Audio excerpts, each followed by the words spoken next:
বছর নবী সাল্লাল্লাহু আলাইহি ওয়াসাল্লাম গোপনে দাওয়াত দিয়েছেন। কিভাবে? একদম গোপনে গোপনে। প্রথমে বাড়ির লোকজনকে, তারপর নিকট আত্মীয় যারা তাদেরকে, তারপর যাদের সাথে সম্পর্ক ভালো ক্লোজ তাদেরকে, এরপর আস্তে আস্তে আমভাবে। এটাই দাওয়াতি কাজের সুন্নাহ। এরপর চতুর্থ থেকে দশম এই সময়টুকুতে তিনি প্রকাশ্যে দাওয়াত শুরু করেছিলেন। তার সম্প্রদায়কে দাওয়াত দিলেন, যারা তার কথা বিশ্বাস করলো না, বেশিরভাগ মানুষই কুফরি করলো। বরং তারা ইসলাম যারা কবুল করেছে এদের উপরে নির্যাতন শুরু করলো। নির্যাতনের মাত্রা দিন দিন বাড়তে থাকলো। যখন হামজাহ এবং ওমর রাদিয়াল্লাহু আনহুমা তাদের মতো কিছু সাহাবী ইসলাম কবুল করলেন, ইসলাম তখন শক্তিশালী হওয়া শুরু করলো। তারপরেও নির্যাতনের মাত্রা বাড়তে থাকলো। এক পর্যায়ে সাহাবীরা হিজরত করলেন আবিসিনিয়ায়। কোথায়? আবিসিনিয়ায়। প্রথম হিজরত মদিনায় হয়নি, প্রথম হিজরত আবিসিনিয়ায়। এটা হচ্ছে ইথিওপিয়ার পাশে, এখনকার মানচিত্রে ইরিত্রিয়া নামে একটা জায়গা আছে। দেখেছেন কখনো? বিশ্বের ম্যাপ দেখেছেন কখনো? বিসিএস কোচিং যারা করছেন তাদের তো জানার কথা। এই ইরিত্রিয়া ছিল সেই জায়গা যেখানে হিজরত করেছিলেন সাহাবীরা। সেখানে একজন বাদশাহ ছিলেন, তার নাম বাদশাহ নাজাশী। তিনি একজন খ্রিস্টান ছিলেন, কিন্তু ভালো খ্রিস্টান ছিলেন, সৎ। তিনি মুসলিমদেরকে আশ্রয় দিয়েছিলেন এবং তার রাজ্যে মুসলিমরা নিরাপদে ছিল, বসবাস করেছে দীর্ঘদিন। পরবর্তীতে এই বাদশাহ নাজাশী ইসলাম কবুল করে মুসলিম হন। মারা গেলে নবী সাল্লাল্লাহু আলাইহি ওয়াসাল্লাম তার গায়েবানা জানাজার নামাজও পড়েছেন। কুরাইশদের অত্যাচার বাড়তে থাকে। এক পর্যায়ে নবী সাল্লাল্লাহু আলাইহি ওয়াসাল্লাম তায়েফে হিজরত করেন, চেষ্টা করেন তায়েফবাসীকে বোঝানোর জন্য। তায়েফের লোকজন সাড়া দেয়নি, উল্টা নবী সাল্লাল্লাহু আলাইহি ওয়াসাল্লামকে রক্তাক্ত করেছিল। তিনি ফিরে আসেন মক্কায়। আবারও মক্কায় ফিরে আসার পরে অল্প দিনের ব্যবধানে, বেশি দিন না, মাত্র অল্প দিন, 3 দিন 7 দিন, কেউ বলেছে 3 মাস, এইটুকু ব্যবধানে প্রথমে চাচা আবু তালেব, তারপরে স্ত্রী খাদিজা রাদিয়াল্লাহু আনহা, তারা ইন্তেকাল করেন। এবং নবী সাল্লাল্লাহু আলাইহি ওয়াসাল্লামের এই শেষ আশ্রয়স্থল আবু তালেব, সেটাও শেষ হয়ে যায়। তার স্ত্রী খাদিজা রাদিয়াল্লাহু আনহা আল্লাহর কাছে চলে যান। এই সময়টাতে নবী সাল্লাল্লাহু আলাইহি ওয়াসাল্লাম প্রচন্ড মানসিক কষ্টে ছিলেন। আল্লাহ পাক এইরকম একটা সময়ে মেরাজের ঘটনা ঘটিয়েছে। বলেন সুবহানাল্লাহ। আল্লাহ রাব্বুল আলামিন তাকে পুরো মানসিক সমস্ত কষ্ট থেকে ফারেক করে আল্লাহ পাকের সমস্ত কুদরত দেখিয়েছেন মহাবিশ্বে নিয়ে গিয়ে। যদিও বা তার আগের 3 বছর সাহাবীদেরকে বয়কট করা হয়েছিল। 3 বছর গাছের ছাল পাতা খেয়ে সাহাবীরা থেকেছেন শিয়ারে আবু তালেব নামক জায়গায়। এরপর বয়কট তুলে নেওয়া হয়। তারপর এই আমুল হুজন আসে। এর পরের বছর ইয়াসরিব বা মদিনা থেকে 6 জন যুবক এসে ইসলাম কবুল করে। বলেন সুবহানাল্লাহ। তাদের নেতা ছিলেন আসাদ বিন জুরারাহ রাদিয়াল্লাহু আনহু। তিনি ফিরে যান মদিনায়। পরের বছর আবার 6 জনকে নিয়ে আসেন, টোটাল 12 জন। এই 12 জন মুসলিম হয়ে আবার মদিনায় ফিরে যান। এই 12 জনের সাথে আল্লাহর নবী সাল্লাল্লাহু আলাইহি ওয়াসাল্লাম একজন সাহাবীকে পাঠিয়ে দেন দায়ী হিসেবে। তার নাম মুসআব বিন উমাইর রাদিয়াল্লাহু আনহু। মুসআব বিন উমাইর রাদিয়াল্লাহু আনহু। প্রশ্ন কিন্তু আসবে, ভালো করে মনে রাখতে থাকেন। এরপরে মুসআব বিন উমাইর রাদিয়াল্লাহু আনহু এই 12 জন সাহাবীর সাথে যান মদিনায়। মদিনার আগের নাম ছিল ইয়াসরিব। কি নাম? ইয়াসরিব। এর পরের বছর মোট 75 জন, 73 জন পুরুষ আর 2 জন নারী, আওস এবং খাজরাজ গোত্রের, তারা আসেন। এসে নবী সাল্লাল্লাহু আলাইহি ওয়াসাল্লামের হাতে হাত রেখে বায়াত করেন। মহিলারা হাতে হাত রাখে নাই, পুরুষেরা হাতে হাত রেখেছিল। আমাদের নবীজি মহিলাদের হাতে কখনো হাত রেখে বায়াত করার নাই। এখন অনেক ভণ্ড পীর দেখা যায় মহিলাদের হাতে হাত রেখে বায়াত করাচ্ছে। মহিলারা হাত ধরে বায়াত করাতে হয়? মহিলারা মৌখিক বায়াত করবে। তো 75 জন সাহাবী এসে ইসলাম কবুল করে আবার চলে যান মদিনায়। এই যে 75 জন ইসলাম কবুল করলেন, মদিনার বিশাল একটা জনগোষ্ঠী, কিন্তু 75 জন কম নয়, কারণ ওইখানে জনসংখ্যা এত বেশি ছিল না। তারপরের বছর নবী সাল্লাল্লাহু আলাইহি ওয়াসাল্লাম নিজে এবং সাহাবীরা সবাই গিয়ে হিজরত করেন মদিনায়। কথা বুঝতে পারছেন? এই যে নতুন একটা রাষ্ট্রের জন্ম হলো, মক্কা থেকে সবাই এখন মদিনায়।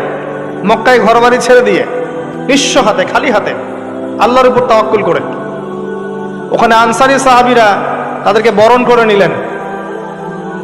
এমনভাবে বরণ করলেন যে কারো যদি 2টা জমি থাকে একটা জমি দিয়ে দিয়েছে, কারো 2টা বাড়ি থাকলে একটা বাড়ি দিয়ে দিয়েছে। এমনভাবে বরণ করে নেন। নতুন রাষ্ট্র হলো, নবী সাল্লাল্লাহু আলাইহি ওয়াসাল্লাম সেখানে মদিনা সনদ করলেন, ওখানকার সাথে চুক্তি হলো, ওখানকার জনগণের সাথে চুক্তি হলো এবং আমরা শান্তিপূর্ণ একটা রাষ্ট্র পেলাম।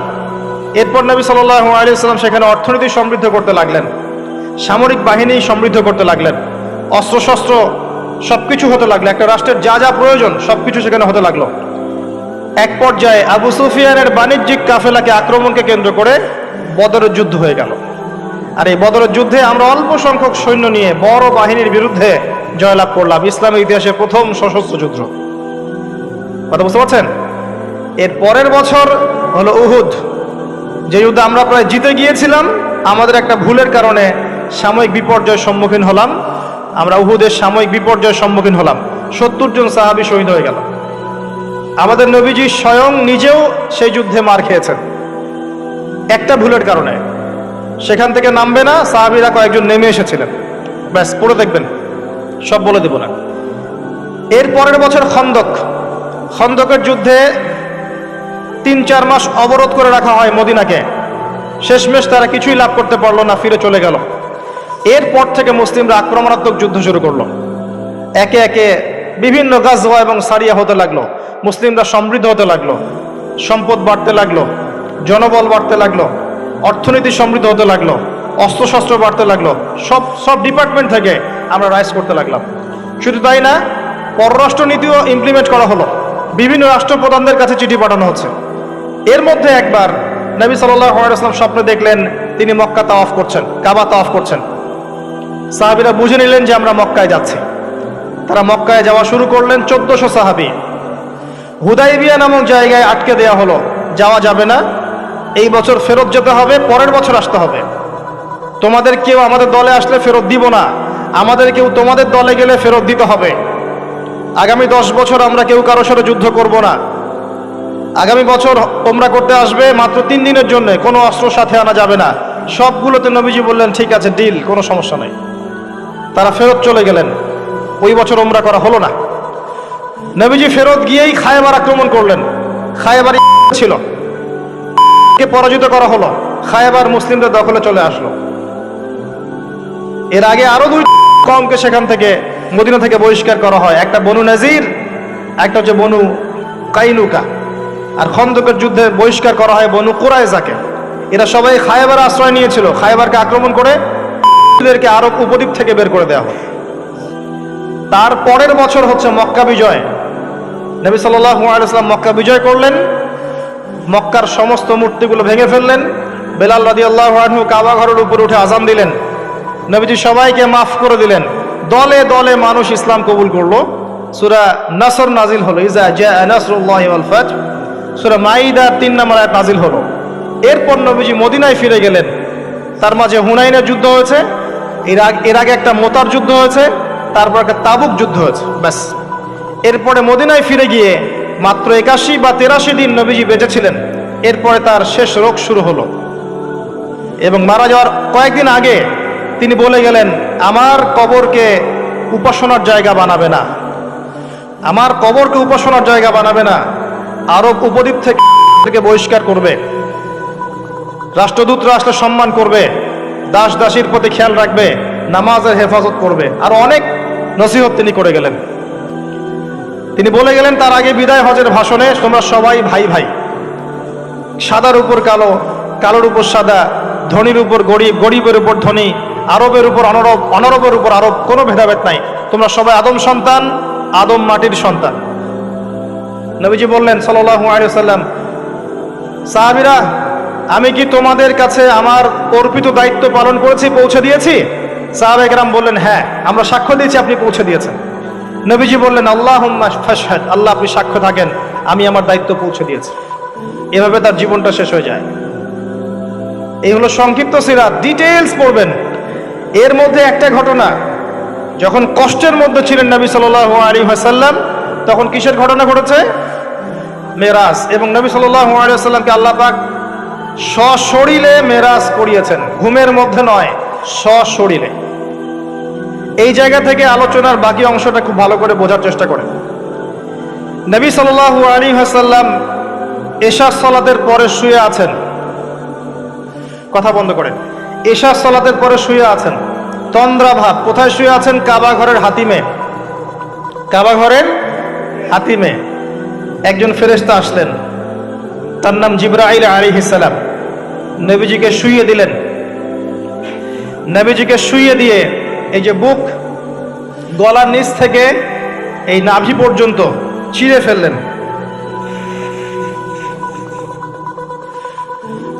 কলিজা এটা বের করা হলো, একটা পাত্র আনা হলো। এই পাত্রের মধ্যে ছিল ঈমান এবং প্রজ্ঞা। এগুলো কিন্তু কোনো গল্প নয়, এগুলো সবগুলো বাস্তব সত্য ঘটনা। এটা নবী সাল্লাল্লাহু আলাইহি ওয়াসাল্লামের জীবনে ঘটেছে। এগুলোর ব্যাখ্যা কি, এগুলো কি সায়েন্টিফিক কি না, এগুলোর পিছনে দর্শন কি, যুক্তি কি, এগুলো আমাদের আজকের আলোচনার বিষয় নয়। কারণ আমি অনেক দিন আলোচনা করেছি যে সায়েন্স আপনাকে সব কিছুর ব্যাখ্যা দিতে পারবে না। কোনো কিছু সায়েন্স দিয়ে প্রমাণ হলেই বিশ্বাস করব, না হলে করব না, এই চেতনার নাম শিরক। এটা আধুনিক যুগের শিক্ষা শিরক।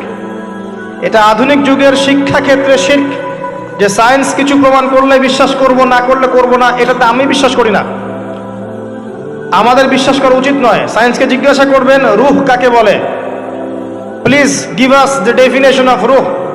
রূহের ডেফিনেশন দেন, রূহ কাকে বলে, কত প্রকার কি কি, আত্মা কাকে বলে, কত প্রকার কি কি। সায়েন্সের প্যান্ট খারাপ হয়ে যাবে। কথা কি বুঝতে পারছেন? রূহের ডেফিনেশন দিতে পারবে না। জিজ্ঞাসা করবেন স্বপ্ন কাকে বলে, মানুষের স্বপ্ন মাঝে মাঝে সত্য হয় কিভাবে, ব্যাখ্যা দিতে পারবে না। যদি বলেন মানুষ ঘুমায়, ঘুমের একটা পূর্ণাঙ্গ ব্যাখ্যা দেন, দিতে পারবে না। যদি বলেন কবরের আযাবের ব্যাখ্যা দেখ, পারবে না। জিন জাতির ব্যাখ্যা দেখ, পারবে না। মালায়েকার ব্যাখ্যা দেখ, পারবে না। তাদের দৌড় একটা জায়গা পর্যন্ত, সেটা হলো বিগ ব্যাং থেকে মহাবিশ্ব সৃষ্টি হয়েছে। সব কিছু কি ওখানে শেষ হবে? যে আগে কিছুই ছিল না, হঠাৎ বিস্ফোরণ হয়েছে, বাস পৃথিবী সৃষ্টি হয়ে গেছে। অনেক সিম্পল জিনিসের ব্যাখ্যাই সে দিতে পারেনি। তাহলে আমরা কেমন করে ধরে নিলাম যে সায়েন্স কিছু প্রমাণ করলেই সত্য, না করলে সত্য না? এটা কে বললো আপনাকে? এটা সবচেয়ে বড় শিক্ষা ক্ষেত্রে শিরক হচ্ছে এখন। কারো যদি জ্ঞানতাত্ত্বিক এপিস্টিমোলজি ঠিক না থাকে, তার পুরো জ্ঞান চর্চায় শিরক হবে। তাই আমি এখানে এই আলোচনা করতে যাচ্ছি না যে এটা সায়েন্টিফিক ব্যাখ্যা ইত্যাদি। আমি জাস্ট ঘটনাটা বলছি, এর পিছনে শিক্ষাগুলো বলবো। বুক চিরে ফেলা হয় এবং কলিজাটা বের করে একটা পাত্র আনা হয় স্বর্ণের, এর মধ্যে ঈমান এবং প্রজ্ঞা ছিল। ঈমান এবং প্রজ্ঞা কি, এর আকার আকৃতি কেমন, আল্লাহ ভালো জানেন। সবকিছু সায়েন্টিফিক হবে না যে কঠিন তরল বায়বীয়। কঠিন তরল বায়বীর বাইরে অনেক কিছু আছে যেটা সায়েন্স জানে না। কথা কি বুঝতে পারছেন? অনেক কিছুই আছে, কঠিন তরল বায়বীর বাইরেও অনেক কিছু আছে যেটা সায়েন্স ব্যাখ্যা করতে পারবে না। ঈমান এবং প্রজ্ঞার এই পাত্রে কলিজাটা ডুবানো হয়, ধুয়ে পরিষ্কার করে আবার আগের জায়গায় ফিট করে দেওয়া হয়। আনাস রাদিয়াল্লাহু আনহু, বিখ্যাত সাহাবী, প্রায় 10 থেকে 12 বছর নবী সাল্লাল্লাহু আলাইহি ওয়াসাল্লামের খেদমত করেছেন। তিনি বলেছেন, আমি আল্লাহ রাসূলের বুকের মধ্যে এই যে বুক চিরে ফেলা, সিনা চাক, এই দাগটা আমি দেখেছি, বুকের মধ্যে দাগ ছিল। এরপর নবী সাল্লাল্লাহু আলাইহি ওয়াসাল্লামের সামনে একটা বাহনকে আনা হয়। এই বাহনের নাম হচ্ছে বোরাক। কি নাম? গাধার চেয়ে একটু বড়, খচ্চরের চেয়ে একটু ছোট, এর নাম হচ্ছে বোরাক। এই বোরাকে নবী সাল্লাল্লাহু আলাইহি ওয়াসাল্লামকে উঠতে বলা হয়। তিনি উঠতে গেলে বোরাক একটু পার্ট নিয়েছে, ভাব নিয়েছিল আর কি। ভাব নেওয়া বোঝেন? মাঝে মাঝে আমরা ভাব নেই না? কখনো মেয়েদের বিউটি কন্টেস্ট দেখেছেন? ফ্যাশন শো দেখেন নাই? টিভিতে অ্যাডভার্টাইজ দেখেন নাই? কে দেখে নাই? এটা তো সবাইকেই দেখতে হয়। কার চোখে পড়েনি? মনে হবে যে মানুষকে ভয় দেখাচ্ছে। এই যে ভাব, বোরাক একটা ভাব নিয়েছিল।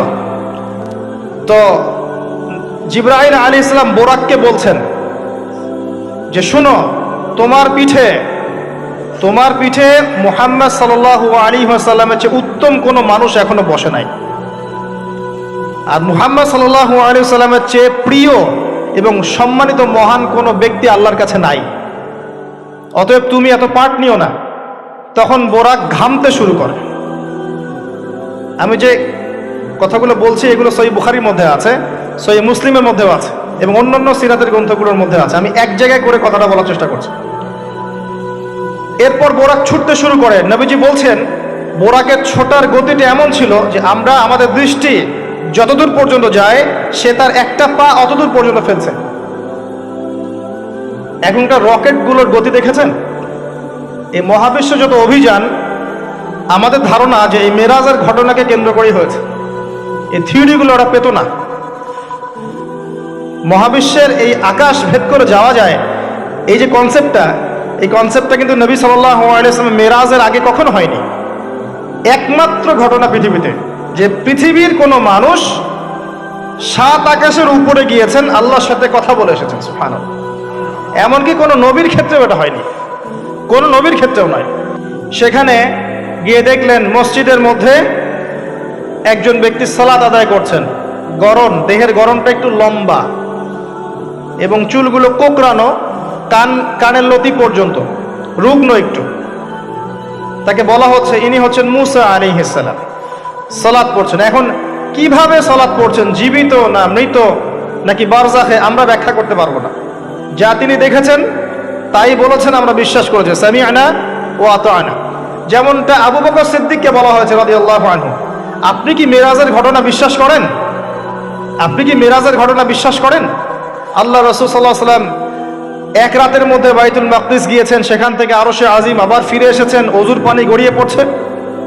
আবু বকর সিদ্দিক তিনি বলছেন এর চাইতেও বড় কথা তো আমি বিশ্বাস করি, সেটা হলো আসমান থেকে কোরআন তার উপর নাজিল হচ্ছে প্রতিনিয়তই। যে আল্লাহ তার উপর কোরআন নাজিল করতে পারেন, তাকে আসমানে নিয়েও যেতে পারেন, এটা অবিশ্বাস করার কি আছে? এরপর থেকে তার নাম হয় কি? সিদ্দিক। তো আমরা ওই দিকে যাওয়ার চেষ্টা করি। নবীজি বলেছেন, ব্যাস সত্য। এবং এখানে ঢোকার আগে একটা পাথরের মধ্যে এই বোরাকটাকে বেঁধে রাখা হয়। আরেকজন ব্যক্তিকে দেখেছেন যার গড়ন ফর্সা এবং লালচে, এই দুইটা কালারকে মিক্স করলে যেমন গায়ের রং হবে এমন, এবং চুলগুলো হচ্ছে অনেক সোজা, সিল্কি। সিল্কি শব্দটা আমি বুঝলাম, চুলগুলো অনেক সোজা, এটা আমার কথা। স্বচ্ছ ঝকঝকে চুল। তো গায়ের গড়নটা খুব বেশি লম্বাও না, খুব বেশি খাটোও না। নবীজিকে বলা হচ্ছে ইনি হচ্ছেন ঈসা ইবনে মারইয়াম। নবী সাল্লাল্লাহু আলাইহি ওয়াসাল্লাম আরেকজনকে দেখলেন যার গড়নটা হুবাহু নবী সাল্লাল্লাহু আলাইহি ওয়াসাল্লামের মতোই। এবার তাকে বলা হলো ইনি হচ্ছেন আদি পিতা ইব্রাহিম আলাইহিস সালাম। ইব্রাহিম আলাইহিস সালামের সাথে আমাদের নবী সাল্লাল্লাহু আলাইহি ওয়াসাল্লামের পুরো ফিজিক্যালিও মিল ছিল এবং জীবনের যে গতি এখানেও মিল ছিল। হয়তো বা এই কারণেই আমরা দরুদ ইব্রাহিমে অন্য নবীর নাম না নিয়ে ইব্রাহিম আলাইহিস সালামের নামটা নিচ্ছি। আল্লাহু আলাম, আল্লাহ ভালো জানেন। যখন নবীর নাম আসবে সবাই কমসে কম সাল্লাল্লাহু আলাইহি ওয়াসাল্লামটুকু বলবেন মনে মনে। এবার সেখানে নবী সাল্লাল্লাহু আলাইহি ওয়াসাল্লাম সমস্ত নবীদেরকে নিয়ে 2 রাকাত সালাত পড়লেন। তিনি ইমামতি করলেন।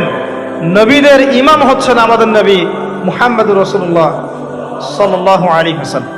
আল্লাহ পাক আমাদের সবাইকে তার সুন্নাহগুলো আমল করার তৌফিক দান করুন। আমাদের প্রতিটা কাজ যেন তার সুন্নাহ মতো হয়, আল্লাহ পাক সে তৌফিক এনায়েত করুন। এরপর নবী সাল্লাল্লাহু আলাইহি ওয়াসাল্লামকে নিয়ে যাওয়া হচ্ছে আকাশে। প্রথম আকাশে, আকাশের দরজা আছে। এখন নাসা যদি আবিষ্কার করতে ব্যর্থ হয় আমাদের কিছু করার নাই, আকাশের দরজা আছে। ওরা যদি বলে জান্নাত জাহান্নামের ব্যাখ্যা কি, জান্নাত জাহান্নাম তো সায়েন্স প্রমাণ করতে পারছে না, তাহলে এগুলোর কি ব্যাখ্যা? আমরা বলবো এটা সায়েন্সের ব্যর্থতা, জান্নাত জাহান্নামের অস্তিত্বের ব্যর্থতা নয়, এটা সায়েন্সের ব্যর্থতা। আছে, খুঁজতে থাকেন, একদিন পাবেন ইনশাআল্লাহ। তবে পাওয়ার আগে যে কিয়ামত হয়ে যাবে এটা নিশ্চিত। পাওয়ার আগে কিয়ামতই হয়ে যাবে। আমরা কারেন্ট অ্যাফেয়ার্সে দেখেছিলাম কয়েকদিন আগে একটা গ্রহের সন্ধান পাওয়া গেছে। এই গ্রহটা ডায়মন্ড দিয়ে তৈরি, হীরার। এখন বিশ্ববাসী বিশ্বাস করছে হ্যাঁ হীরার গ্রহ আছে। কথা বুঝতে পারছেন? আল্লাহ পাক কোরআনে বলেছেন জান্নাতের মাটি হবে সোনার, আছে না? সোনার, মতির, জহরতের। তো যদি কখনো দেখবেন সায়েন্স বলে যে হ্যাঁ এমন একটা গ্রহ পাওয়া গেছে পৃথিবী থেকে কয়েক কোটি আলোকবর্ষ দূরে, গ্রহের নাম হচ্ছে NAXYZ.000 অমুক, এদের নামগুলো এমন ভয়ঙ্কর হয় আর কি। তখন দেখবেন বিশ্বের মানুষ বিশ্বাস করবে না বিশ্বাস? নিশ্চিত বিশ্বাস করবে। আমাদের পুরো চিন্তাটাই এখন এমন, সায়েন্স বললে হ্যাঁ আমি হ্যাঁ, ও যদি বলে না আমি না। 20 সেকেন্ড হাত দাও, 20 সেকেন্ডই। মাস্ক না পরলে যাবে না, ভাইরাস যাবেই না, পড়তেই হবে। 3 ফিট দূরে দাঁড়াও, 4 ফিট দূরে দাঁড়াও, ও যা বলবে তাই। এটা শিরক। মসজিদের মধ্যে আমরা বানরের মতো নামাজ পড়ছি, জাস্ট লাইক ডঙ্কিস। 4 ফিট দূরে দূরে এক একজন। সুবহানাল্লাহ। মাঝখানে কি শয়তানের জন্য? বাকি সবখানে এক জায়গায় একত্রিত হওয়া যাচ্ছে। মসজিদে গেলে 1000টা রেস্ট্রিকশন। কি সমস্যা? সমস্যা কোথায়? চেহারা ঢেকে নামাজ হয় মসজিদে? বড় বড় ওলামায়ে কেরামদের কাছে ফতোয়া নেন। একটা বিশ্বাস, একটা ভয়, একটা আতঙ্ক। আর কিছু কিছু মিডিয়ার কাজ হচ্ছে মানুষকে আতঙ্কিত করা। আজকে কয়টা মরলো, আজকে কয়টা আক্রান্ত হলো, আজকে কয়টা কি হলো। মানুষের সাইকোলজিক্যালি এমন, মানে মাইন্ডসেটটা তৈরি করা হচ্ছে এমন যে ভয়, আতঙ্ক। কেন ভাই, মরবেন না কখনো? সতর্ক থাকার নাম কি এরকম করা? সারা বিশ্বের মানুষকে ভয় দেখে আতঙ্কিত করে ফেলা হচ্ছে। আর ওইদিকে দেখেন যাদের যুদ্ধ করার যুদ্ধ করছে, যাদের যা কিছু করার তাই করছে। সারা ওয়ার্ল্ড অ্যাফেয়ার্স কি থেমে আছে? মানুষের দৃষ্টিভঙ্গিকে একদিকে ফোকাস করিয়ে দেয়। আমরা বলছি না যে ভাইরাসের অস্তিত্ব নাই, কিন্তু আল্লাহর চেয়ে বেশি ভয় তাকে করতে হবে কেন? বিগত 1 বছরে যতগুলো মানুষের সাথে আমি মুসাফা করেছি, এতদিন আমার কবরে থাকার কথা ছিল, যদি সায়েন্স সত্য হয়। কথা কি বুঝতে পারছেন না? এখন আপনি আমাকে ব্যাখ্যা দেন যে আমার কেন হয় নাই, ব্যাখ্যা দেন। কি ব্যাখ্যা দিবেন আপনি আমাকে? প্রতিটা দিন এই ইভেন এই মাহফিলের সিজনে প্রতিটা দিন মিনিমাম 100-200 মানুষের সাথে আমি মুসাফা করেছি, এবং সবাই এটা সাক্ষী। একটা দিন আমার জ্বর আসে নাই, এর কি ব্যাখ্যা দিবেন? সায়েন্স যদি এটাই বলে যে মুসাফা করলেই ভাইরাস হবে, মুসাফা করলেই ভাইরাস হবে, তাহলে আমার হইল না কেন? এর ব্যাখ্যা দেন। কোনো ব্যাখ্যা নাই। এরপরেও আল্লাহ বিশ্বাস করবে না, এরপরেও আল্লাহ বিশ্বাস করবে না। জামজাম কূপ, জামজাম কূপের পানির ব্যাখ্যা দেন, কিভাবে এত পানি চলছে, শেষ হচ্ছে না কেন? আমাদের চিন্তা ভাবনা চেঞ্জ করেন। ও যা বলবে তার 100% সত্যি হতে হবে এমন নয় বিষয়টা। এর উপরে আল্লাহ পাকের জ্ঞান আছে, আল্লাহর হুকুম চলে, আল্লাহর হুকুমই সবকিছু।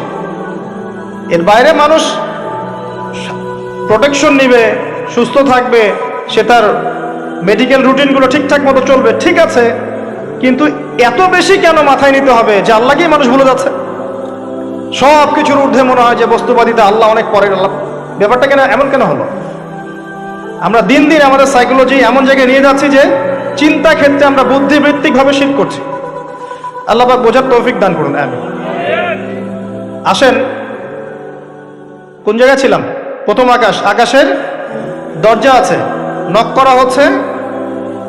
আরেকটা কথা বলি, এই পুরো মহাবিশ্বে যতদূর পর্যন্ত আলোচনা হয়েছে এগুলো প্রথম আকাশের অন্তর্ভুক্ত, এরপরে দ্বিতীয় আকাশ। কথা কি বুঝতে পারছেন? এই সবকিছু প্রথম আকাশের মধ্যে, এত গ্যালাক্সিস, এত গ্রহ, এত নক্ষত্র সবকিছু। ওই দিক থেকে আওয়াজ আসছে যে কে আপনারা, কে? জিবরাইল আলাইহিস সালাম বলছেন আমি জিবরিল। ওই দিকের প্রহরী বলছেন আপনাকে কি পাঠানো হয়েছিল? জিবরিল আমিন বলছেন হ্যাঁ আমাকে পাঠানো হয়েছে। আপনার সাথে কে? আপনার সাথে, আমার সাথে মুহাম্মদুর রাসূলুল্লাহ সাল্লাল্লাহু আলাইহি ওয়াসাল্লাম। দরজা খুলে দেয়া হলো, প্রবেশ করা হলো। তিনি দেখলেন একজন ব্যক্তি একবার ডানে তাকাচ্ছেন, একবার বামে তাকাচ্ছেন। ডান দিকে তাকাচ্ছেন, হাসছেন, বাম দিকে তাকাচ্ছেন, কাঁদছেন। নবী সাল্লাল্লাহু আলাইহি ওয়াসাল্লাম জিজ্ঞাসা করলেন উনি কে আর উনি এমন করছেন কেন? তাকে বলা হলো তিনি হচ্ছেন আমাদের সবার আদি পিতা আদম আলাইহিস সালাম। যখন ডান দিকে দেখছেন, ডান দিকে রূহগুলো হচ্ছে জান্নাতি রূহ, এগুলোকে দেখে তিনি হাসছেন, তার সন্তানদের মধ্যে এই মানুষগুলো জান্নাতে যাবে। যখন বাম দিকে তাকাচ্ছেন, তার সন্তানদের এই রূহ দেখে তিনি কষ্ট পাচ্ছেন, এরা জাহান্নামে যাবে। আর আমি বলে রাখি, সহিহ বুখারীতে 4 বার হাদিসে এসেছে যে আদম আলাইহিস সালামকে কিয়ামতের মাঠে আল্লাহ পাক ডেকে নিয়ে আসবেন এবং বলবেন, তোমার সন্তানদের মধ্য থেকে জান্নাতি জাহান্নামী আলাদা করে দাও। আদম আলাইহিস সালাম বলবেন, কতজন হে আল্লাহ? আল্লাহ বলবেন, প্রতি 1000-এ 999 জনকে জাহান্নামের জন্য আলাদা করে দাও। বলেন নাউযুবিল্লাহ, ইন্না লিল্লাহ ওয়া ইন্না ইলাইহি রাজিউন। প্রত্যেক 1000-এ 999 জন মানুষ জাহান্নামে যাবে। আল্লাহ পাক আমাদেরকে হেফাজত করুন, আমিন। তবে সবচেয়ে বেশি মানুষ যারা জান্নাতে যাবে তারা এই উম্মতের মধ্যে, এটা সুখবর। সবচেয়ে বেশি মানুষ যারা জান্নাতে যাবে তারা এই উম্মতে মুহাম্মাদের মধ্যেই হবে। তারপরেও আরেকটা দুঃসংবাদ, যে এই উম্মতের মধ্যে 73টা দল হয়ে যাবে, যার মধ্যে 72 দল জাহান্নামে যাবে, একটা দল জান্নাতি। মা আলা আলাইহি ওয়া আসহাবি, আমি যার উপরে আছি, আমার সাহাবীরা যার উপরে আছেন। অতএব আমরা আমাদের আকীদা আমলগুলোকে আল্লাহ রাসূল সাল্লাল্লাহু আলাইহি ওয়াসাল্লাম এবং সাহাবীদের আকীদা আমলের সাথে মিলাই, ইনশাআল্লাহ আমরা জান্নাতে যাব। আরেকটা কথা হচ্ছে, এই উম্মতের মধ্যে যারা শিরক না করে মারা যাবে, শিরকের গুনাহ না করে মারা যাবে, হয়তো অন্য বড় গুনাহ আছে, আল্লাহ চাইলে তাদের সমস্ত গুনাহকে মাফ করে জান্নাতে দিতে পারেন।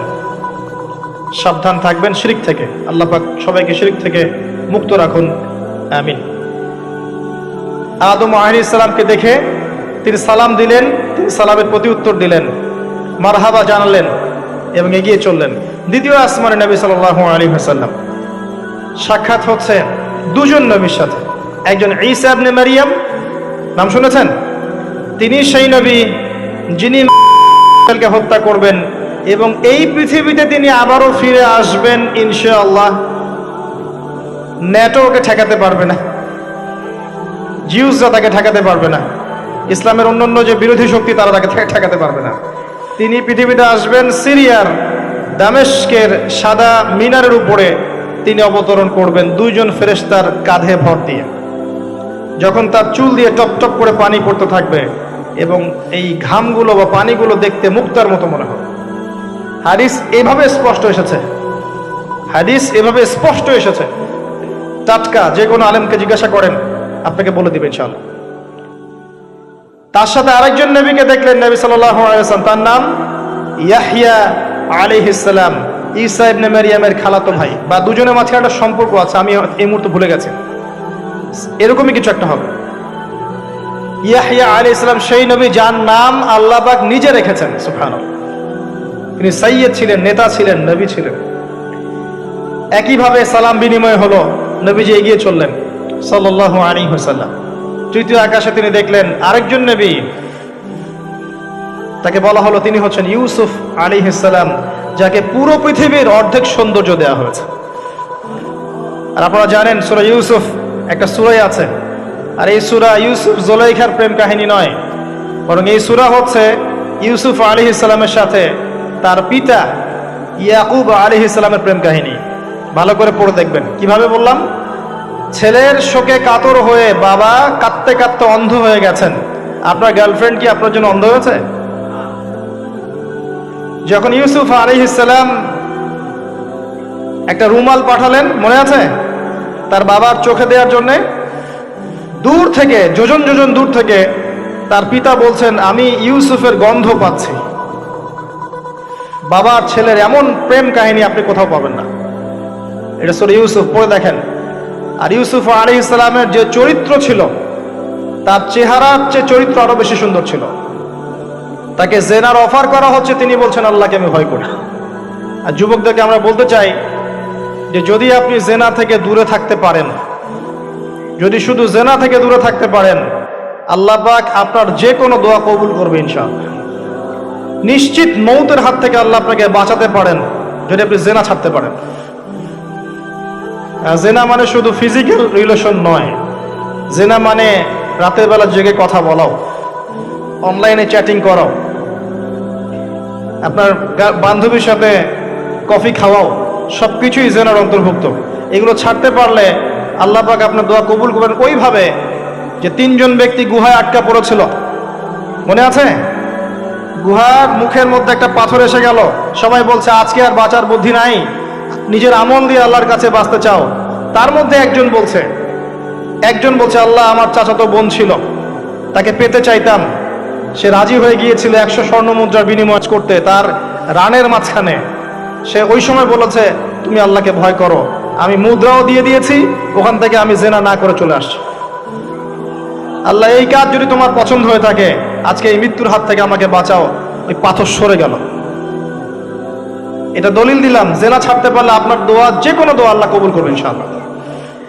শুধু তাই নয়, আরশে আজিম আল্লাহ পাকের সবচেয়ে বড় সৃষ্টি, এর নিচে আল্লাহ পাক 7 শ্রেণীর মানুষকে ছায়া দিবেন।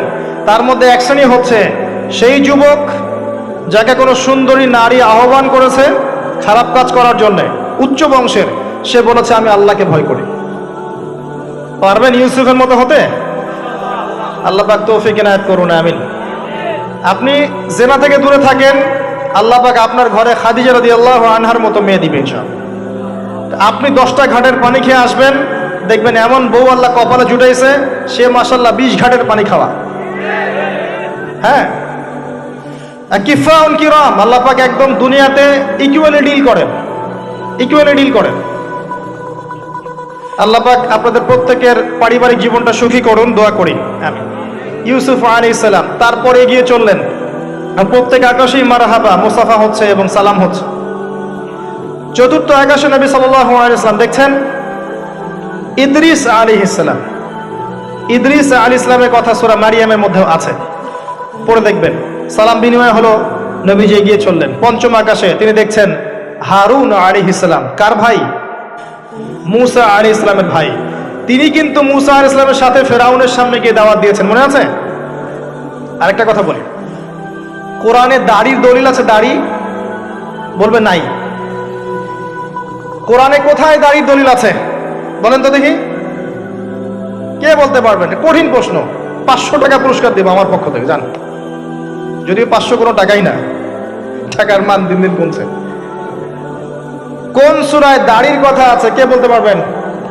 আলেম ওলামা বাদ, তারা তো পারবেন, আমরা সিভিলিয়ানদের জিজ্ঞাসা করছি, সাধারণ জনগণ। কে পারবেন বলেন? কোন সূরায় দাড়ির কথা আছে? দাড়ি কোরআনে একটা জায়গায় দাড়ির কথা আছে, কে বলতে পারবেন? দেখছেন, আল কোরআনের আলো ঘরে ঘরে যা আলো, তাই না? স্লোগান দিয়ে কাজ হবে না ভাই, প্রত্যেক ঘরে ঘরে কোরআনওয়ালা মানুষ তৈরি করতে হবে, তারপরে আলো অটোমেটিক ঘরে ঘরে জ্বলবে ইনশাআল্লাহ। আচ্ছা যাক, আমার টাকা বেঁচে গেল। সূরা তহায় আছে, কোথায় আছে? সূরা তহার মধ্যে আছে, একটা জায়গায় দাড়ির কথা আছে, সেটা হচ্ছে হারুন আলাইহিস সালামের দাড়ি। কার দাড়ি? হারুন আলাইহিস সালামের দাড়ি। মুসা আলাইহিস সালাম ফেরাউন থেকে এই যে দলবল নিয়ে পার হওয়ার পরে, বনু ইসরায়েলকে নিয়ে পার হওয়ার পরে আল্লাহ পাক তাকে 40 দিন দেখেছেন তুর পাহাড়, মনে আছে? তুর পাহাড়ে তিনি গেছেন, এই ফাঁকে বনু ইসরায়েল শিরক করা শুরু করেছে, এই যে বাছুর পূজা শুরু করেছে, মনে আছে? পড়েন নাই কখনো? বাছুর পূজা শুরু করেছে।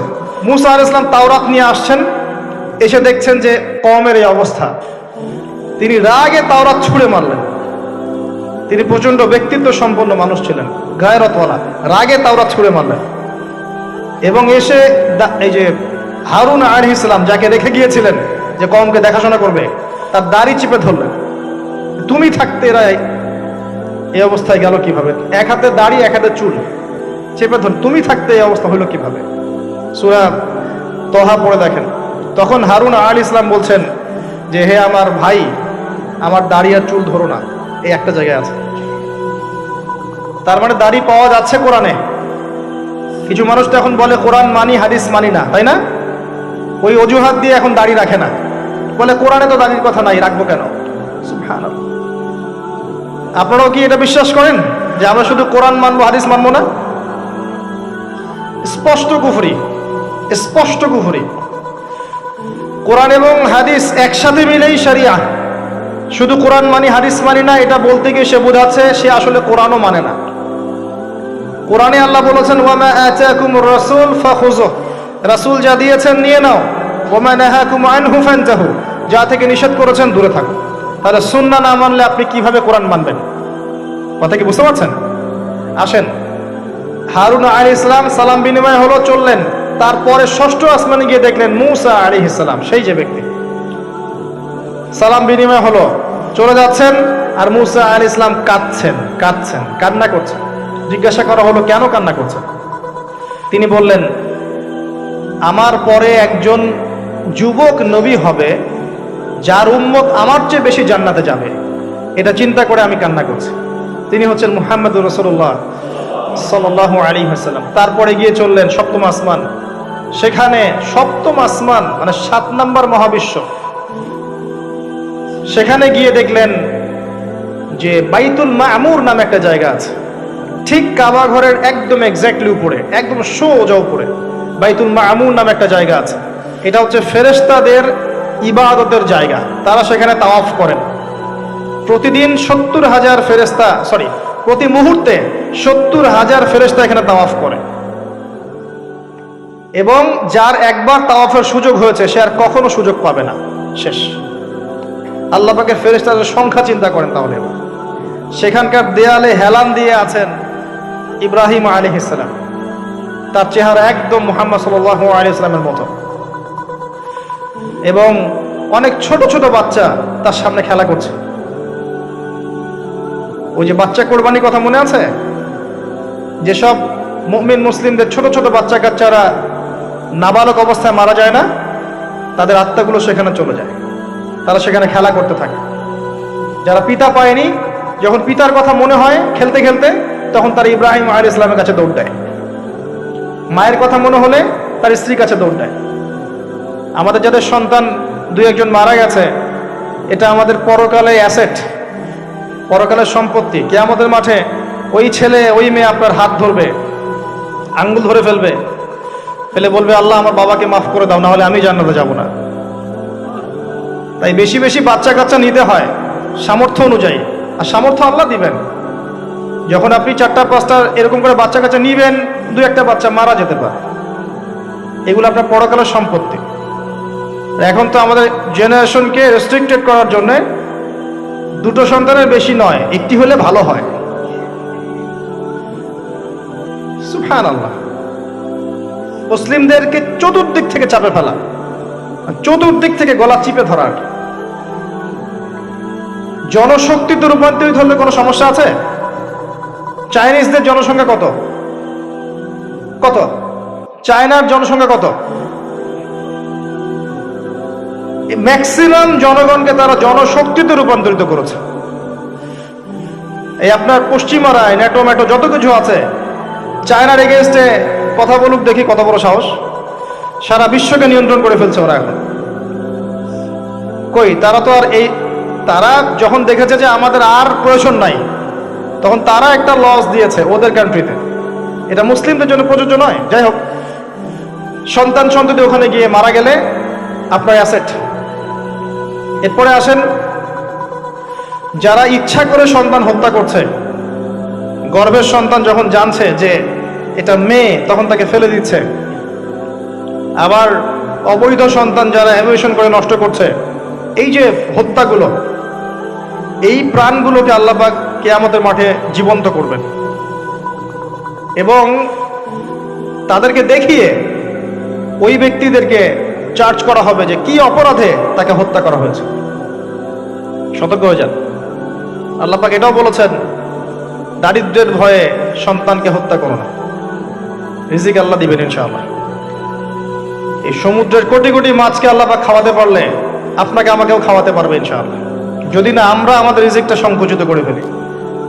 মানুষের রিজিক কেড়ে খাচ্ছে সুদের মধ্য দিয়ে।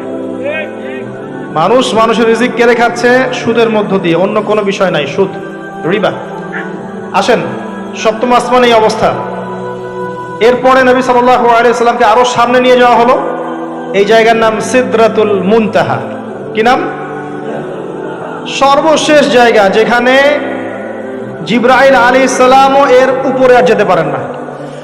যদিও বা জিবরাইল আলাইহিস সালাম ফেরেশতাদের সর্দার, তিনিও যেতে পারেন না। তারপরে আরেকটা জগৎ আছে, ওই জগৎ থেকে আদেশ এই সিদরাতুল মুনতাহা পর্যন্ত আসে, এখান থেকে কালেক্ট করে নিচে নামানো হয়। আবার এখান থেকে কোনো আদেশ বা কোনো আদেশ না, এখান থেকে কোনো ফলাফল মুনতাহা পর্যন্ত নিয়ে যাওয়া হয়, সেখান থেকে উপরে তুলে নেওয়া হয়। ওটা একটা বর্ডার, কথা বুঝতে পারছেন? এটা একটা বর্ডার, নো ম্যানস ল্যান্ড। এই জায়গায় গিয়ে জিবরাইল আলাইহিস সালাম নিজের আকৃতিতে আসলেন। 600টা পাখা। কতগুলো পাখা? 600 পাখা। নবী সাল্লাল্লাহু আলাইহি ওয়াসাল্লাম একটু বিব্রত বোধ করছিলেন, তিনি আবার আগের রূপে ফিরে আসলেন। এই জায়গায় বাহন চেঞ্জ করা হলো। এখানে নবী সাল্লাল্লাহু আলাইহি ওয়াসাল্লাম বলেছেন, আমি সিদরাতুল মুনতাহায় এমন কিছু রং দেখেছি, এত অপরূপ সৌন্দর্য দেখেছি, যেটা কোনো মানুষের পক্ষে ভাষায় প্রকাশ করা সম্ভব না। এটা শেষ সীমানা, এবং এটা একটা বড়াই গাছের মতো দেখতে, সরি বড়ই গাছ, বড়াই গাছ না, আসলে বড়ই গাছের, কুল গাছের মতো দেখতে। এরপর আরেকটা বাহন আনা হলো, এটা বাহন চেঞ্জ করা হলো। এবার তিনি আরো ঊর্ধ্বে উঠে যাচ্ছেন, উঠছেন উঠছেন উঠছেন। একটা পর্যায়ে ওই জগতে যে ফেরেশতারা আছেন যারা আল্লাহ পাকের আদেশ লিখছেন, ওই আদেশগুলো লিখার যে কলমের খসখস শব্দ, এটা নবীজি শুনতে পারলেন। সুবহানাল্লাহ। নূরের পর্দার কাছাকাছি তাকে নিয়ে যাওয়া হলো, একদম আল্লাহ পাকের কাছাকাছি, আরো সে আজিমের কাছাকাছি। এখানে আল্লাহ রাব্বুল আলামিন সরাসরি তার সাথে কথা বললেন, যা ওহী করার তা করলেন, এবং স্পেশালি 3টা গিফট বা হাদিয়া দিলেন। কয়টা? 1 নাম্বার 50 ওয়াক্ত নামাজ। কত ওয়াক্ত? 2 নাম্বার সূরা বাকারার শেষের 3 আয়াত, সূরা বাকারার শেষের 3 আয়াত। আর 3 নাম্বার হচ্ছে একটা ঘোষণা, হে নবী মুহাম্মদ সাল্লাল্লাহু আলাইহি ওয়াসাল্লাম, তোমার উম্মতের কোন ব্যক্তি যদি আমার সাথে শিরক না করে মারা যায়, আমি তাকে জান্নাতে দিয়ে দিব ইনশাআল্লাহ। আজকে এই মেরাজুন নবী নিয়ে অনেক আলোচনা হবে, কিন্তু আলোচনা হওয়ার পরে আমরা যদি এই নামাজের পাবন না হতে পারি, সূরা বাকারার শিক্ষা নিতে না পারি, বা শেষের আয়াত মুখস্থ করতে না পারি, শিরক ছাড়তে না পারি, আদতে আলোচনার কোনো ফায়দা নেই। কথা বুঝতে পারছেন? এখানকার 3টা মৌলিক হাদিয়া তিনি নিয়ে আসছেন। এবার নিচে নামছেন, ওই যে 6ষ্ঠ আসমানে অপেক্ষা করছেন কে? মুসা আলাইহিস সালাম। কোথায় যাচ্ছেন? এই কি হলো আল্লাহর সাথে কথাবার্তা, এই হয়েছে। কি দিয়েছে আপনাকে? 50 ওয়াক্ত নামাজ। বলেন কি 50 ওয়াক্ত নামাজ? আমার উম্মতের 2 ওয়াক্ত নামাজ ছিল, পড়তে পারে নাই। পারবেন আপনার উম্মত? আপনি ফিরে যান, নামাজ কমিয়ে নিয়ে আসেন। লজ্জাবোধ করলেন নবী সাল্লাল্লাহু আলাইহি ওয়াসাল্লাম, তাও ফিরে গেলেন। 50 থেকে 45, 45 থেকে 40, 40 থেকে 35, করতে করতে করতে করতে 5। এবারও মুসা আলাইহিস সালাম বলছেন ফিরে যান, পারবেন আপনার উম্মত? মুসা আলাইহিস সালাম কত দূরদর্শী ছিলেন দেখেন, পারে উম্মত? ম্যাক্সিমামই তো পারে না। কথা ঠিক আছে না? ম্যাক্সিমাম উম্মতই কিন্তু পারছে না 5 ওয়াক্ত নামাজ পড়তে। মুসা আলাইহিস সালামের দূরদর্শিতা ঠিকই ছিল, পারবেন আপনার উম্মত? তিনি লজ্জাবোধ করলেন। আল্লাহ পাক বললেন, তোমার উম্মতের জন্য 5 ওয়াক্তই ফিক্স করলাম, কিন্তু যদি 5 ওয়াক্ত তারা ঠিকঠাক মতো আদায় করে, 50-এর নেকি দিয়ে দিব ইনশাআল্লাহ। এবং আরেকটা ঘোষণা দিলেন, সেটা হচ্ছে যে তোমার উম্মতের যে কোনো ভালো কাজকে 10 দিয়ে গুণ করে দেয়া হবে। একটা নেকির কাজ করবেন, 10 গুণ বৃদ্ধি করা হবে। কিন্তু একটা গুনাহ করলে 10 দিয়ে গুণ করা হবে না, একই থেকে যাবে। এবং আপনার উম্মতের কোনো ব্যক্তি যদি কবিরা গুনাহ ছেড়ে দেয়, কবিরা গুনাহ তো বোঝেন, বড় বড় গুনাহ ছেড়ে দেয়, তার সমস্ত সগীরা গুনাহ মাফ করে দেওয়া হবে। আর কি চাই? এবার নবী সাল্লাল্লাহু আলাইহি ওয়াসাল্লাম ফিরে আসছেন। এবার শোনেন আমাদের শিক্ষা। ফিরে আসছেন, আসার আগে তাকে জান্নাত জাহান্নাম দেখানো হয়েছে। নবী সাল্লাল্লাহু আলাইহি ওয়াসাল্লাম যে বিষয়গুলো দেখেছেন, এর মধ্যে যেগুলো হাদিসে এসেছে, আমি খুব সংক্ষিপ্ত আকারে বলছি, এবং এখান থেকে আমাদের শিক্ষা নেবেন। মনে রাখবেন, এখন যেগুলো বলছে এগুলো এই উম্মতের জন্য খাস, আমাদের উম্মতে মুহাম্মাদের জন্য খাস। তিনি আসছেন, বারজাখের জগতি হোক আর জাহান্নামের শাস্তি হোক। একজন ফেরেশতাকে দেখলেন, তার মুখে হাসি নাই। কি নাই? জিবরাইল আলাইহিস সালামের সাথে কথোপকথন হচ্ছে, তিনি নবীজিকে সালাম দিলেন, সালামের উত্তর দেওয়া হলো, কিন্তু মুখে হাসি নাই। বাকি সবাই তার সাথে হাসি মুখে সাক্ষাৎ করেছেন, এই ফেরেশতা বাদ দিয়ে। তিনি জিজ্ঞাসা করছেন, জিবরিল আলাইহিস সালাম, তার মুখে হাসি নাই কেন? তাকে বলা হলো, এই ফেরেশতার নাম হচ্ছে মালিক। কি নাম? সূরা যুখরুফের মধ্যে আছে, তার নাম হচ্ছে মালিক। আল্লাহ পাক তাকে জাহান্নামের প্রহরী বানিয়েছেন, জাহান্নামের চিফ অফ কমান্ড মালিক। যখন থেকে আল্লাহ পাক তাকে এই দায়িত্ব দিয়েছেন তার মুখের হাসি উঠে গেছে। আল্লাহর কাছে পারমিশন চাওয়া হচ্ছে, জাহান্নাম দেখতে চাই, আল্লাহ পাক দেখার পারমিশন দিলেন। নবী সাল্লাল্লাহু আলাইহি ওয়াসাল্লাম দেখে বললেন সেখানকার বেশিরভাগ অধিবাসী হচ্ছে নারী জাতি, এবং তিনি বললেন জাহান্নামে যাবে উদ্ধত এবং অহংকারীরা। জান্নাত দেখতে চাই, দেখানো হলো। জান্নাতের ডিটেলস বর্ণনা নবীজি দিলেন ফিরে এসে। এমনকি উমর রাদিয়াল্লাহু আনহুর একটা রুম, একটা কক্ষ, একটা গোরফাও দেখে এসেছেন। ঢুকতে চেয়েছেন, ঢোকেন নাই। পরে বলেছেন, ওমর আমি তোমার ব্যক্তিত্বের কথা চিন্তা করে সেখানে ঢুকিনি, দেখেছি জান্নাতে তোমার ঘর আছে। একটা আওয়াজ শুনেছেন, মিষ্টি কণ্ঠস্বর। কিসের কণ্ঠস্বর? মিষ্টি কণ্ঠস্বর। তাকে বলা হচ্ছে এই কণ্ঠস্বর হচ্ছে বেলাল রাদিয়াল্লাহু আনহুর আজানের কণ্ঠস্বর। খরম, খরম জুতা আছে না, খরম, এর খটখট আওয়াজ শুনেছেন। নবীজি জিজ্ঞাসা করছেন কার? বলা হচ্ছে এটা বেলাল রাদিয়াল্লাহু আনহুর।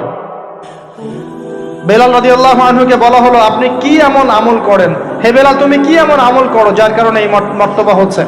যখনই জান্নাতে যাই আমাকে দেখানো হয়, দেখি তুমি তোমার পায়ের পদধ্বনি সামনে সামনে আছে। তখন বললেন, ইয়া রাসূলুল্লাহ আমি তো আসলে এক্সট্রাঅর্ডিনারি কোনো আমল করি না, কিন্তু আপনারা যা করেন তাই করি। কিন্তু যখনই আমি ওযু করি, আমার ওযু ছুটে গেলে আমি ওযু করি, আর ওযু করেই আমি 2 রাকাত নফল সালাত পড়ি, তাহিয়াতুল ওযু, এতটুকু কাজ করি।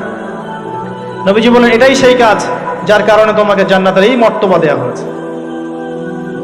নবীজি আসছেন, দেখানো হচ্ছে। এবার শোনেন, দেখানো হচ্ছে একদল মানুষ যাদের আঙ্গুলগুলো লম্বা লম্বা, তামার তামার লম্বা নখর, নখর বোঝেন? নখর, গাল এভাবে হ্যাঁচড়াচ্ছে, গাল, নিজের গাল নিজে হাসড়াচ্ছে এবং নিজের দেহ থেকে গোশত তুলে ফেলছে, ভক্ষণ করছে। নবীজি জিজ্ঞাসা করলেন সাল্লাল্লাহু আলাইহি সাল্লাম এরা কারা, কি কারণে এদের শাস্তি হচ্ছে? তাকে বলা হলো এরা আপনার উম্মতের সেই সব ব্যক্তি যারা সবসময় গীবত আর সমালোচনায় ব্যস্ত থাকে। শিক্ষা নিয়ে নেন, আমার মনে হয় না আমার কিছু বলার প্রয়োজন আছে। এরা আপনার উম্মতের সেই সব ব্যক্তি যারা আপোষে গীবত, অপবাদ এবং সমালোচনায় ব্যস্ত থাকতো। তার মানে এই উম্মতের একটা বড় সমস্যা হবে গীবত। এটা কিন্তু দেখে এসেছেন নবীজি, ফিউচার, তাই না? এটা বারজাখের শাস্তি চলছে, এটা অন্য একটা জগৎ যেটাকে আপনি এখানকার সময় স্থানকাল দিয়ে ব্যাখ্যা করতে পারবেন না। এটা টাইম ট্রাভেলিং এর মতো। নবীজি আসছেন সাল্লাল্লাহু আলাইহি ওয়াসাল্লাম, দেখছেন, listen to me very carefully. এবার নবীজি দেখছেন এক শ্রেণীর মানুষ, পেট এইরকম ফোলা, অট্টালিকার মতো পেট ফোলা, আর ভিতরে সাপ কিলবিল করছে, এবং এদেরকে রক্তের নদীতে ফেলে মাথাটা ফাটিয়ে দেওয়া হচ্ছে। নবী জিজ্ঞাসা করলেন সাল্লাল্লাহু আলাইহি ওয়াসাল্লাম এরা কারা? মর্মান্তিক শাস্তি দেওয়া হচ্ছে, এরা কারা? এরকম শাস্তি দেয়া হচ্ছে, আপনি দেখলে আপনার কেমন লাগবে? নবীজিকে বলা হচ্ছে সাল্লাল্লাহু আলাইহি ওয়াসাল্লাম এরা আপনার উম্মতের এই সব ব্যক্তি যারা ছিল সুদখোর, রিবাখোর। মানে এই উম্মতের অন্যতম বড় সমস্যা হবে রিবা, যেটা আমি বলেছি, প্রতিটা সেক্টরে রিবা। সবচেয়ে নিম্ন পাপ নিজের মায়ের সাথে জেনা করা, সবচেয়ে উচ্চ পাপ আল্লাহ এবং তার রাসূলের সাথে যুদ্ধ করা, এটা হলো সুদ। এবং এর বাস্তবতা হচ্ছে এই, ধনী দিন দিন ধনী হবে, গরিব দিন দিন গরিব হবে, এটা বাস্তবতা। রক্ত চুষে খাওয়া হয়, এই কারণে রক্তের নদীতে ফেলা হয়েছে। এবং সাপ খেয়েছে তারা, সাপ খেয়ে পেট ফুলিয়ে ফেলেছে। আমার মনে হয় না ব্যাখ্যা করার প্রয়োজন আছে। আর একটা হাদিস আগেই বলেছি, যে দেয়, যে নেয়, যে সাক্ষী থাকে, যে লিখে রাখে, সবাইকে সমানভাবে লানত করেছেন নবী সাল্লাল্লাহু আলাইহি ওয়াসাল্লাম। নবীর লানত নিয়ে হাউজে কাউসারের পানি কোশ্চিন কালো পাবেন না, কবরের উত্তর দিতে পারবেন না। এমনকি এই নবী সাল্লাল্লাহু আলাইহি ওয়াসাল্লামের সুপারিশ আপনার কপালে নাও জুটতে পারে, সতর্ক হয়ে যান। না খেয়ে থাকেন, সুদ খায়েন না। না খেতে খেতে, না খেয়ে মারা যান, তাও সুদ খায়েন না। আর যদি আপনি আল্লাহর জন্য ছাড়তে পারেন, আল্লাহর জন্য ছেড়ে দেন, আল্লাহ পাক আপনাকে বেহিসাব রিজিক দেবে ইনশাআল্লাহ। যাররা পরিমাণ সন্দেহ করবেন না যে আল্লাহ কি দিবেন না দিবেন না, আল্লাহ পাক অবশ্যই দিবেন ইনশাআল্লাহ। ওয়া মান ইয়াতাওয়াক্কাল আলাল্লাহ ফাহুয়া হাসবুহ, যে আল্লাহর উপর তাওয়াক্কুল করে আল্লাহ পাক একাই তার জন্য যথেষ্ট। আল্লাহ পাক যথেষ্ট। ইয়ারযুকু মাইয়াশা বিগাইরি হিসাব, আল্লাহ পাক বেহিসাব রিজিক দেন যাকে চান। মিন হাইসু লা ইয়াহতাসিব, এমন উৎস থেকে রিজিক দিবেন যে সে কল্পনা করে নাই। ছেড়ে দেন। কিন্তু বিশ্বের শুরু থেকে নিচ পর্যন্ত রিবা দিয়ে ভর্তি। একটা ছোট্ট গ্রামে যাবেন, দেখবেন একাধিক সুদী এনজিও কাজ করছে। এখন মা বোনরাও খুব বেশি সুদ খায়, ব্যাংকের মধ্য দিয়ে, সমিতির মধ্য দিয়ে, এইটা ওইটা ছল চাতুরি ঘুরিয়ে ফিরে কতভাবে যে খাওয়া হয় আল্লাহ ভালো জানেন। আল্লাহ পাক আমাদেরকে এই মহামারী থেকে হেফাজত করুন। সবচেয়ে বড় মহামারী চলছে বিশ্বে, এই ইকোনমিক মহামারী, রিবা কেন্দ্রিক মহামারী। এটা মুসলিমের ঈমান আমল সব ধ্বংস করে দিয়েছে। আসেন, তিনি আসছেন, দেখলেন এক শ্রেণীর মানুষ আগুন, বড় বড় আগুনের দলা, এগুলো মুখে ঢুকাচ্ছে, পিছনের রাস্তা দিয়ে বের হয়ে যাচ্ছে।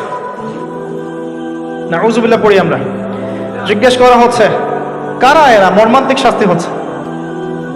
নবী সাল্লাল্লাহু আলাইহি ওয়াসাল্লামকে বলা হলো এরা আপনার উম্মতের সেই সব ব্যক্তি, listen to me very carefully, এরা আপনার উম্মতের সেই সব ব্যক্তি যারা ইয়েতিমদের মাল আত্মসাৎ করে খেত।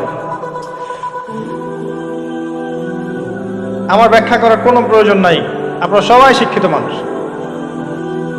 এতিমের মাল আত্মসাৎ করলে যদি এই শাস্তি হয়, জনগণের মাল আত্মসাৎ করলে কি হতে পারে চিন্তা করে দেয়। কি হতে পারে? এটা মানুষের হক, আল্লাহর কাছে ক্ষমা পাওয়া যাবে না, মানুষকে দিতে হবে। আরো এগিয়ে আসলেন, তিনি দেখছেন, এবার বলতে গিয়ে আমার বুক কাঁপছে। দেখলেন এক শ্রেণীর মানুষ জিহ্বাগুলোকে টানা হচ্ছে, আগুনের কেচি দিয়ে কেটে দেওয়া হচ্ছে। আবার জিহ্বা জোড়া লাগছে, আবার কেটে দেওয়া হচ্ছে, চলতে আছে অনবরত, কন্টিনিউয়াসলি। আল্লাহর কাছে কায়মনো বাক্যে দোয়া করি, এ সময় দোয়া কবুল হয়। আল্লাহ পাক যেন দোয়া আমাদের কবুল করেন। আল্লাহ পাক যেন আমাকে এবং আপনাদেরকে এদের অন্তর্ভুক্ত না করেন। জিজ্ঞেস করা হলো এরা কারা? নবী সাল্লাল্লাহু আলাইহি ওয়াসাল্লামকে বলা হচ্ছে এরা আপনার উম্মতের সেই সব ব্যক্তি যারা ছিল বক্তা, ওয়াইজ, যারা অনেক বক্তব্য করত, নিজে আমল করত না। আর এই মহামারী আমাদের মধ্যে ছড়িয়ে পড়েছে, কোনো সন্দেহ নাই। যদি না পড়তো তাহলে আমাদের কথায় মানুষের জীবন পরিবর্তিত হতো। খুব কম দেখা যায় যে আমাদের কথাগুলো আপনাদের কলবে তাসির হচ্ছে। তাসির তখন হবে যখন আমার মধ্যে আমলটা থাকবে। আর এখন তো আমরা ওয়াজ মাহফিলে প্যান্ডেলকে বানিয়েছি পলিটিক্যাল প্যান্ডেল, কোনো কোনো ক্ষেত্রে বানিয়েছি ভোট চাওয়ার প্যান্ডেল, কোনো ক্ষেত্রে বানিয়েছি যে জিকিরের নামে যাবতীয় বেদাতি কারবার হবে, গানের মতো ডিজে জিকির হয়, ডিজে জিকির। মানে কি যে হয়, যে আসবে তারও কত কাহিনী, আবার বিগ বিগ বাজেট, এইসব না মিললে আবার বক্তব্য হবে না। তারপর দেখা যাবে 1 ঘন্টা কথার মধ্যে গাল গল্প কেচ্ছা কাহিনী 50 মিনিট, আর বাকি 10 মিনিট একে অপরের সমালোচনা, কি শেষ, ওয়াজ মাহফিল মাশাআল্লাহ শেষ। খুব কম ওয়াজ মাহফিল আছে জনগণকে বলবেন কি শিখলেন আজকে ওয়াজে, বলবে হ্যাঁ সুন্দর সুর করে কিছু কথা বলেছে, কি শিখেছে, আমার কি বললাম ঠিক বুঝতে পারলাম। Out of content, out of topic, কোনো কনস্ট্রাকটিভ কথাবার্তা নাই। তো এছাড়াও জানা অনুযায়ী আমল না থাকলে এই অবস্থা হবে। আল্লাহ পাক আমাদেরকে হেফাজত করুন। আল্লাহ পাক আমাকে এবং আপনাদের সবাইকে হেফাজত করুন, আমিন। আরো এগিয়ে আসলেন, দেখা গেল এক শ্রেণীর মানুষ, যুবকরা খুব ভালো করে শোনেন এবং বিবাহিতরাও শোনেন। সামনে রাখা আছে ভালো গোশত, বাম দিকে রাখা আছে পচা গোশত, গন্ধ বের হচ্ছে। তারা এই পচা গোশত তুলে তুলে খাচ্ছে, গোগ্রাসে খাচ্ছে, ভালো গোশতের দিকে ভ্রুক্ষেপও করছে না। অবাক হয়ে নবী সাল্লাল্লাহু আলাইহি ওয়াসাল্লাম জিজ্ঞাসা করছেন এরা কারা? তাকে বলা হচ্ছে এরা আপনার উম্মতের সেই সব ব্যক্তি যাদের ঘরে পবিত্র স্বামী ছিল, বাইরে অন্য পরপুরুষের সাথে প্রেম করেছে, যাদের ঘরে পবিত্র স্ত্রী ছিল, বাইরে পরকিয়া করেছে। আর এখন যত মিডিয়া আছে দেখবেন, সিরিয়াল, মুভি, জাবি জাবি, এরা পরকিয়া শিখায়, জেনা এবং পরকিয়া শিখায়। খেয়াল করে দেখবেন, একটা ছেলে মেয়ের অবাধ মেলামেশা, হারাম মেলামেশাকে এমন ভাবে উপস্থাপন করা হয় মনে হয় এটা একটা পবিত্র ইবাদত মনে হয়, এবং বোঝানো হয় যে প্রেম তো পবিত্র, পবিত্র প্রেমে কি সমস্যা? আরে প্রেম পবিত্র তখন যখন আমি আমার স্ত্রীর সাথে প্রেম করব।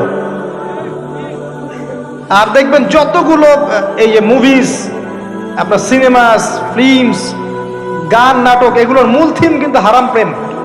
অল্প কিছু আউট অফ অন্য অন্য থিমের মধ্যে আছে। দেশ নিয়ে কতগুলো মুভি হয়েছে, কতগুলো নাটক হয়, ইসলাম নিয়ে কতগুলো হয়, শ্রদ্ধা ভক্তি এগুলো নিয়ে কতগুলো হয় দেখবেন।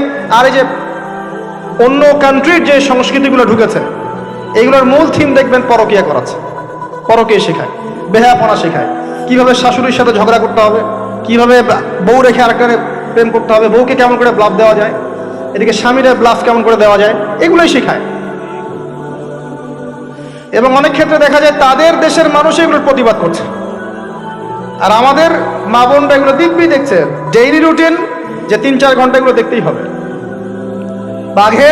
বাঘের সাবন থেকে আপনি হাড্ডি গোশত নিয়ে আসতে পারবেন, এইসব মেয়েদের হাত থেকে রিমোট নিতে পারবেন না। এরপরেও দেখবেন আপনি আবার নগ্ন ফিল্ম, পর্নোগ্রাফি আছে না, এগুলো আবার ফ্রি অ্যাক্সেস, আপনি চাইলে ইন্টারনেটে ঢুকবেন, দেখতে পারবেন। এটা কিন্তু আমরা রাষ্ট্রীয়ভাবে বন্ধ করতে পারতাম, যে আমার দেশে কোনো পর্ন সাইট চলবে না, কোনো পর্ন সাইট চলবে না। পর্নোগ্রাফি একমাত্র কারণ, সমস্ত কারণের সবচেয়ে বড় কারণ, বাকি কারণগুলো আছে, সবচেয়ে বড় কারণ, এর কারণে ধর্ষণ বাড়বে। যত বেশি পর্নোগ্রাফি প্রচলন ঘটবে তত বেশি ধর্ষণ বাড়বে। কারণ পর্ন দেখতে দেখতে মানুষের ভিতরটাকে পশু বানিয়ে ফেলা হয়, এবং এই পশু সুযোগ পেলেই একটা মেয়েকে ধর্ষণ করবে। হ্যাঁ, এর ভিতর থেকে বাইরে মনে হচ্ছে কোটটাই স্যুট পরে আছি, জুব্বা ডুব্বা পরে আছি, ভিতরটা পশু বানিয়ে ফেলা হয়। এবং দেখবেন ফাঁক পেলে মেয়েকে ধর্ষণ করবে, ফাঁক পেলে বাচ্চাকে ধর্ষণ করবে, প্রাইভেট পড়াতে গিয়ে ছাত্রীকে ধর্ষণ করবে, চাকরির ক্ষেত্রে মেয়েকে ধর্ষণ করবে। দেখবেন এই কাজগুলো হবে, সুযোগ পেলেই ধর্ষণ করবে, কারণ ইন্টারনালি সে বিস্ট হয়ে গেছে, জানোয়ার। কিভাবে হয়েছে? ওই পর্ন দেখতে দেখতে। যারা এটাতে এডিক্টেড, তখন মনে হয় যে জগৎটা মনে হয় এমনই, একটা মেয়ের দিকে সে আর শ্রদ্ধা, সম্মান, ভালোবাসার দৃষ্টিতে দেখতে পারবে না।